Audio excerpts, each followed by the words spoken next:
Kerry Bannigan. Hi, how are you? It's so great to catch up with you today. Thanks for having me and great to see you. It's great to see you too. You give me so much light during all these crazy times that are happening right now. We're having a conversation with you and you're in London? Where are you right now? I'm in the UK. You're in the UK. Well, thank you for joining us, everybody, for all of our viewers and everybody that's watching. Kerry Bannigan is the founder of Conscious Fashion Campaign. Kerry, maybe you can tell us a little bit about what the Conscious Fashion Campaign is. Yeah, absolutely. So the Conscious Fashion Campaign is in collaboration with the United Nations Office for Partnerships, and it's all about gathering the fashion sector via working with the leading global fashion industry events to really accelerate collective action towards the Sustainable Development Goals. For those that are not familiar, just a quick little insight, the Sustainable Development Goals, or as referenced as well as the SDGs, they are 17 goals to transform our world. And these 17 SDGs came into play in 2015, adopted by the UN member states, but they're for everybody, me, Patrick, everybody, even all the viewers here, and they actually cannot reach the 2030 agenda to achieve this climate action, zero hunger, no poverty, without everybody getting involved, from global citizens, businesses, through to governments. Amazing. So, Yeah. yeah, so with that, the whole goal for us with the Conscious Fashion Campaign is we work through education and advocacy, really, and how we can encourage fashion industry stakeholders to take action and do their part. And more so, there's already so much great innovation going on in this space, but it's to make sure everyone knows that this SDG framework exists so that people can look to it as a North Star together and start speaking a unified language, because I really believe that will help the sector accelerate sustainable development. Amazing. And you do so much work in this space, which is great, which is what we need to be talking about right now because of Black Friday. So one of the goals is about consumption. So maybe we can start there. What are your thoughts on how we can approach Black Friday with a more positive lens through the framework of the UN SDGs and that goal for consumption? Yeah, absolutely. So the goal that you have in mind there is SDG goal 12, and that speaks to responsible consumption and production. And with that, what it's asking us to look at is our patterns. What is going on here as businesses, as people, and then the impact that has on the planet. And if you really think about this, we are definitely producing and consuming more than we have ever done before as a society globally. Mm-hmm. And worldwide consumption and production, even though it's a driving force of the global economy, it really is resting on the natural environment and resources in a way that we are seeing in many different forms now is actually continuing to be destructive to impacts on the planet.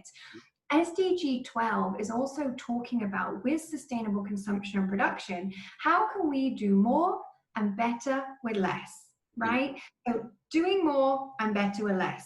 It's also about decoupling economic growth from environmental degradation, increasing resource efficiency, and promoting sustainable lifestyles. And when you take a step back and look at Black Friday and what that stands for, especially from the brands that are behind it and the marketing campaigns that drive, it's all about playing into the hyper discount culture in a society that already perpetuates throwaway fashion.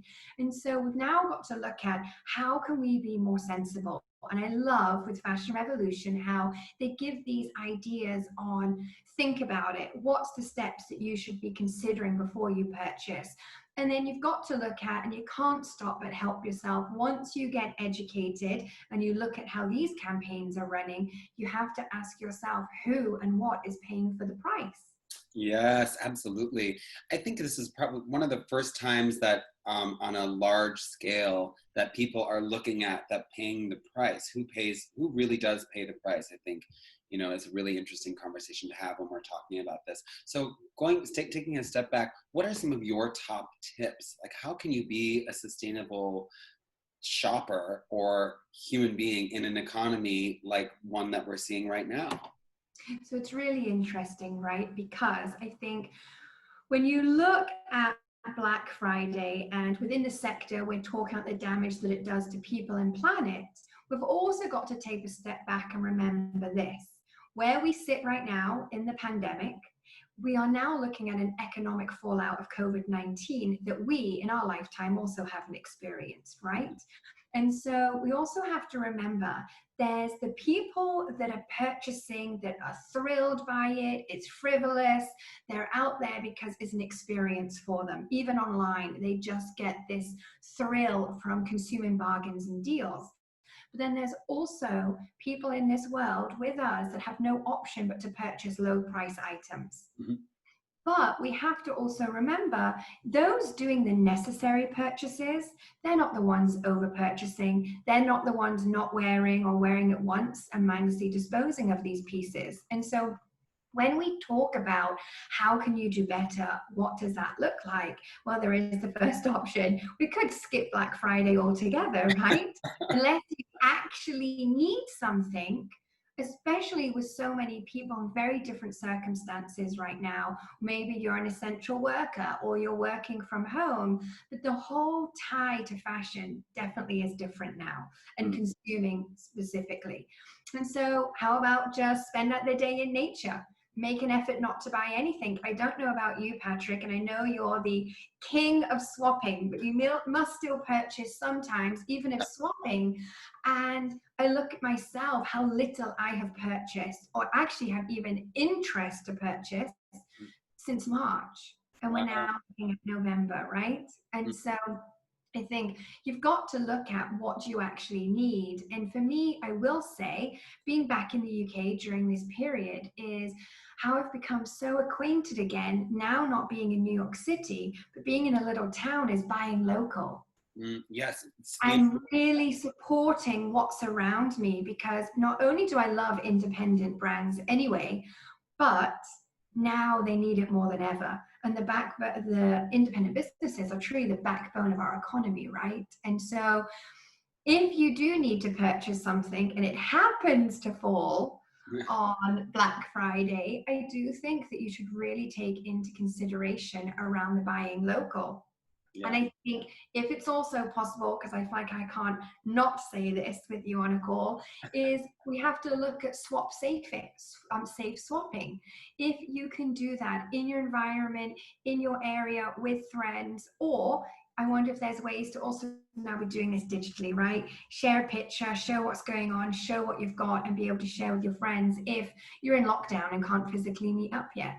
I love safe swapping, especially with you, because I know you've got some really great stuff. So we'll have to organize that offline.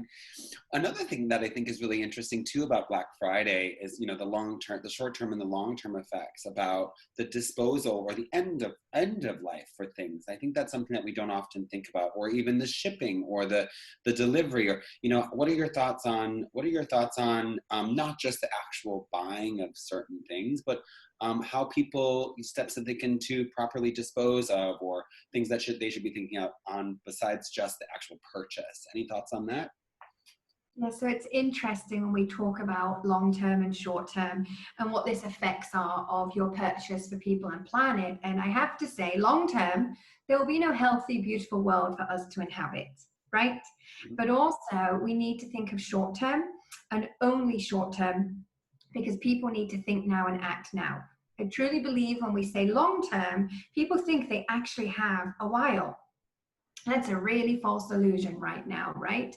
So when you're purchasing, swapping, however you may be doing this, or even thrifting, I think we need to really look at not only who made the product, how is it made, what's in the product, but how do you end up disposing of it? Where we sit as well in the pandemic, I know especially at the beginning of this year, when the charity shops could not take in product because they were closed, because they were classed as retail. And so things were just piling up on the streets outside the charity shops. You're the consumer believing they're doing that good deed by passing it on. The charity shops couldn't take them. So what do? Keep things at home for a little while longer if you have to. Swap. But I also think you've got to look at this like food. When are we going to be able to find out what we are putting on our body? Not only are we harming the environment by the product that we're buying and the way that it's made and how we support that with our dollar, but when it's end of life, where does it end up going? Mm, What does that look like? How can you reuse it? And I think we're also in this moment of really fall back in love with what's already in your house. mm. So there's so many incredible things with memories in our closets. How do we take them and mend and upcycle? And I'm somebody that's never done that. I can't even sew, but I am learning. And you find your products and you just think, wow, I forgot about this and it meant this, but I'm going to change this now. And, I think it's all about when we talk about understanding what we might buy new. Yeah, I think it's also that new behavior mindset that has to change, right? for sure. We talk about now how fast fashion and throwaway fashion is just so big, but didn't we make it up and give it to the consumer as the fashion advertising and media worlds? It didn't Exactly. always exist. When you look at past generations, they were never like this in the relationship that they have with their clothes. You bring up a really good point. Let's talk about the actual media side of all of this, the blitz that goes into, and this is something that you are so savvy with, like you're a goddess. What if, let's talk about this, all of the time and energy and money and resources that went into the promotion of these Black Friday sales were to go into something positive? Like, have you thought about that before? Yeah, so I love media. I know Before you. I start, let me preface that before I say anything that gets taken the wrong way. I Yeah. love media as a tool for information and knowledge. I love education and I love knowledge. And media has been very powerful to get there's that education. However, like most things, when it gets too big and too greedy, the real reason for why it started gets lost. And Mm, I do believe that media has a responsibility to give us the correct messaging as citizens. yeah. We know that that would be very idealistic if that could happen. But when you look at the power of fashion media married with the advertising sector and what they are able to do with consumer behavior, is pretty scary. Never mind the word phenomenal. It's they shake things, they change us. And when you look at what social media has done to us today as a society, it's extremely powerful. And so Fundamentally to the core, we've it changed. Yeah. changed us. It's changed us as a species. You know, Hmm. you and it's frightening. And so I truly believe that media has a responsibility, and I would love to see not even a campaign. I think it has to be a thought out committee and approach, but more on a global scale that does tackle local issues, but there's this union, if you will, talking about how we can do better to push out messages. Is it giving voices to up and coming talent or more scientists or academics that are still connected with the fashion sector, what they're trying to tell us, how we can get that information? I also think that if we could, you talk about positive, the list goes on, making people feel better about themselves, no body shaming, really showing normality in these pages. And we've seen it here and there, especially through the pandemic, where the media wanted to highlight the everyday heroes, but it was so sad what a celebration that was, because it's not the norm. Mm. And we How, really need to see more of that.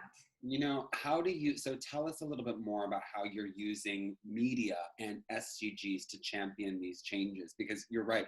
And what you do with the SDG Media Zone is absolutely so important, because it integrates and puts the issues in a beautiful and positive way in front of everybody's vision.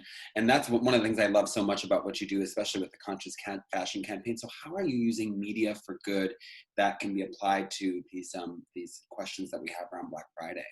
Yeah, absolutely. So all of my work has always been really leveraging the power of the creative sectors and that leaning towards fashion and media. They're extremely powerful, they're extremely influential. And so as I come back to, I believe everyone in these sectors and beyond, but they're my sectors of work, has that responsibility to do better with its assets, to give back. And I truly believe the SDGs is a framework that we can all see, all connect to. It exists, and we can speak the same language through this, right?